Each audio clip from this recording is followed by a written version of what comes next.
masih berkaitan dengan sikap hidup. Manusia itu tabiatnya sama pertama. Jadi kalau dalam pasal penciptaan manusia, manusia itu semuanya dimodali dua hal. Yang pertama akal budi, dan yang kedua nafsu. Porsinya nafsu itu lebih besar daripada akal budi. Ada sebuah hadis menceritakan bahwa laki-laki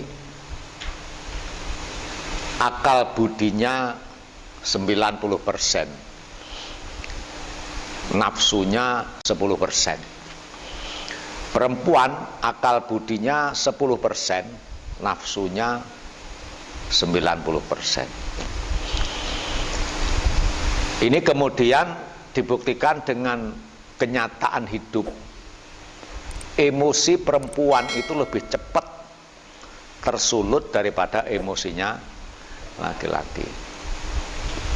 Maka kemarin ada seorang wali kota terus sujud di depan dokter, itu kan karena emosinya tersulut. Kalau pimpinan laki-laki tidak ada itu kan gitu.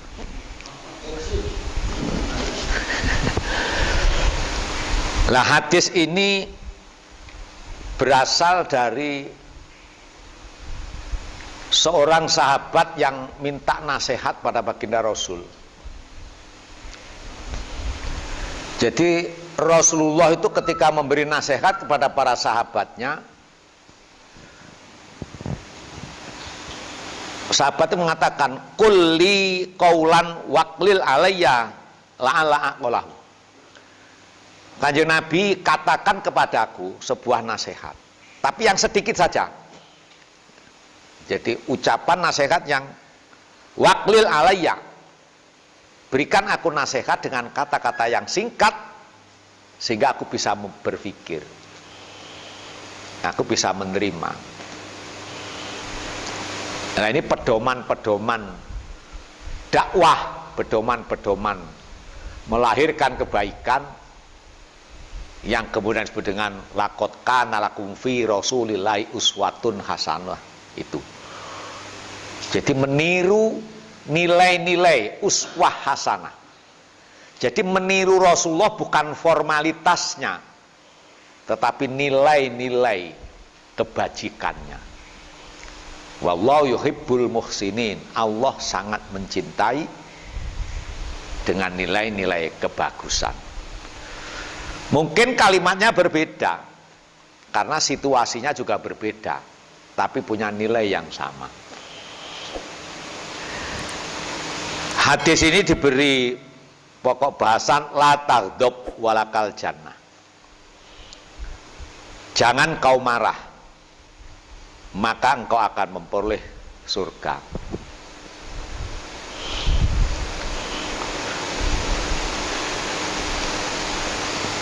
An Abi Hurairah radhiyallahu anna rajulan qala. Dari Abu Hurairah radhiyallahu an, sesungguhnya ada seorang laki-laki. Jadi mungkin ini situasinya karena laki-laki itu merasa bodoh sehingga dia tidak berani menyebutkan namanya. Jadi disebut seorang laki-laki. Tapi kemudian seorang ulama ahli hadis mencari tahu siapa laki-laki yang minta nasihat Rasulullah itu. Disebutkan bahwa dia adalah Abu Darda radhiyallahu anhu. Qala lin Nabi, dia berkata kepada baginda Rasul, pada Nabi SAW, usini, kanjeng Nabi kasih aku nasihat. Ternyata Rasul nasihatnya cuma qala la taghdab, kamu jangan suka marah. Ini yang saya disebutkan bahwa emosional seseorang itu lebih sering muncul daripada akal nuraninya, apalagi berkaitan dengan keyakinan atau keimanan.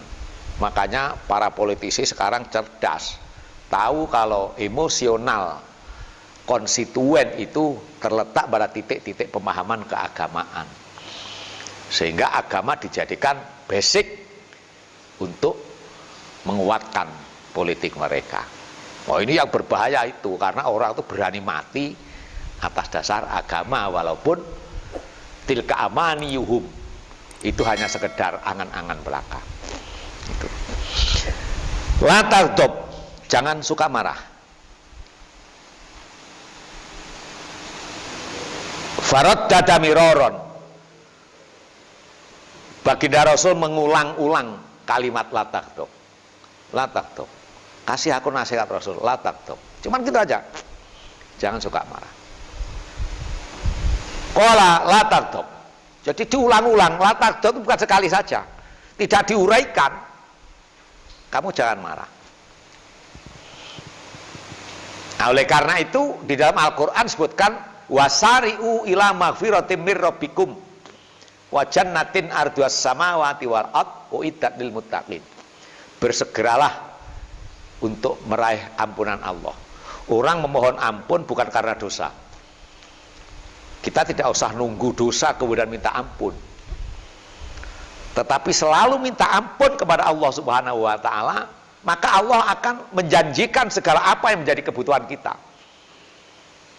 Jadi orang hidup itu ada ikhtiar lahir, usaha, bisnis dan lain sebagainya, tetapi doa, istighfar itu juga jangan ditinggal.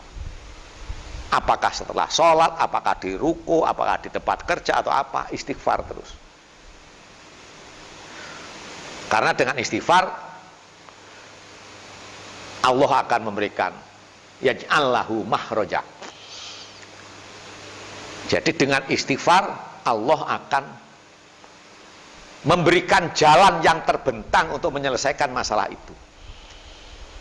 Kisah-kisah para rasul ketika sedikit mengalami kesalahan, kemudian dibuat contoh oleh Allah, mendapatkan hukuman, solusinya adalah istighfar.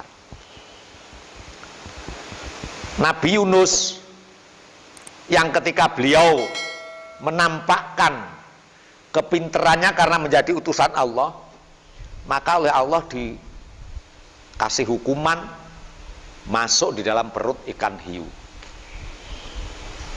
Kaget, ternyata hanya dengan sekejap perubahan hidupnya berbalik 180 derajat. Makanya minta, ya Allah, bagaimana kok dunia menjadi gelap? Kamu akan mendapat penerangan kembali kalau kamu beristighfar kepadaku. Maka kemudian istighfarnya diajari. Bagaimana saya istighfar, ya Allah? Allah ngasih pelajaran pada Nabi Yunus dengan istighfar, la ilaha illa anta subhanaka inni kuntu minadz dzalimin.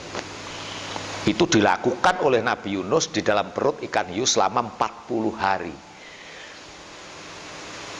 Maka akibatnya apa? Mungkin terus mules ikan hiu, keluarkan batuk, keluar dia. Yaitu solusi dari Allah Subhanahu wa ta'ala. Kita tidak bisa menjadi solusi hidup, itu kita tidak bisa. Buktikanlah rancangan-rancangan konsep-konsep. Ya, saya itu terjengah setelah usia setengah abad lebih ini. Ternyata konsep-konsep yang saya rancang sejak saya sekolah tidak ada yang persis. Sampai urusan pernikahan saja bukan dari konsep itu masalahnya. Tak ngenang, tak pikir lagi, bener. Bukan karena konsep, bukan karena jatuh cinta dan sebagainya. Sehingga di sini ketika kita bisa mengevaluasi langkah-langkah yang kita tentukan itu, maka kemudian kita bisa menahan diri. Kalau aku marah, yang salah siapa? Nah gitu. Sebab ternyata pikiran saya juga salah, bukan orang lain. Jadi tadi Nabi Yunus akhirnya selama 40 hari dalam perut ikan hiu itu, dengan la ilaha illa anta subhanaka inni kuntu minadz dzalimin, dia bisa keluar dari perut ikan hiu itu. Nabiullah Adam alaihissalam, beliau mencari-cari karena dihukum oleh Allah keluar dari surga, mencari sang istri yang konon ceritanya ketemunya di Hindia Belanda. Jadi Nabi Adam jatuhnya di Hindia Belanda, di Asia ini maksudnya. Kemudian Siti Hawa jatuhnya di Jeddah. Yang sampai sekarang kan kayak ada makamnya Siti Hawa di Jeddah yang panjangnya 3,5 meter itu. Wallahu alam itu situ sejarah apa. Tapi yang jelas Nabi Adam tidak menemukan solusi apapun untuk mencari. Bayangkan di dunia hanya berdua. Kondisi yang sangat jauh. Maka kemudian Allah berfirman, fastaghfiru wastaghfiru innallaha kana ghafurur rahima. Beristighfar. Bagaimana saya beristighfar ya Allah? Maka kemudian bacalah Rabbana dzalamna anfusana wa illam taghfir lana wa tarhamna lanakunanna minal khosirin. Itu terus dibaca. Itu istighfar Nabi Adam alaihis salam. Bagaimana baginda Rasul Muhammad sallallahu alaihi wasallam? Beliau jelas maksum. Tidak pernah ditunjukkan kesalahannya oleh Allah Subhanahu wa taala. Kemudian diajari, beristighfarlah engkau wahai Muhammad kepadaku. Bagaimana dengan istighfar? Rabbana atina fid dunya hasanah wa fil akhirati hasanah wa qina adzabannar. Nah, semuanya itu perintah, semuanya itu aturan dari Allah Subhanahu wa taala. Kita tinggal mengekspresikan, mewujudkan doa-doa itu dalam kehidupan sehari-hari. Kita tuh minta apapun, pemberian Allah tidak seperti yang kita minta, tapi selalu berlebih, selalu lebih. Jadi kalau kita minta hanya sekedar hidup di dunia, rizki melimpah, itu sesuatu yang sangat kecil. Makanya dikompleti fid dunya hasanah wa fil akhirati hasanah. Itu istighfarnya baginda Rasul sallallahu alaihi wasallam. Dengan istighfar maka kembali lagi la taghdab. Jangan suka terpancing oleh emosi. Orang ketika bertransaksi, orang ketika berperang, orang ketika berlawanan dengan apapun, ketika emosi muncul duluan, maka 50% sudah down kita. Sudah kalah duluan.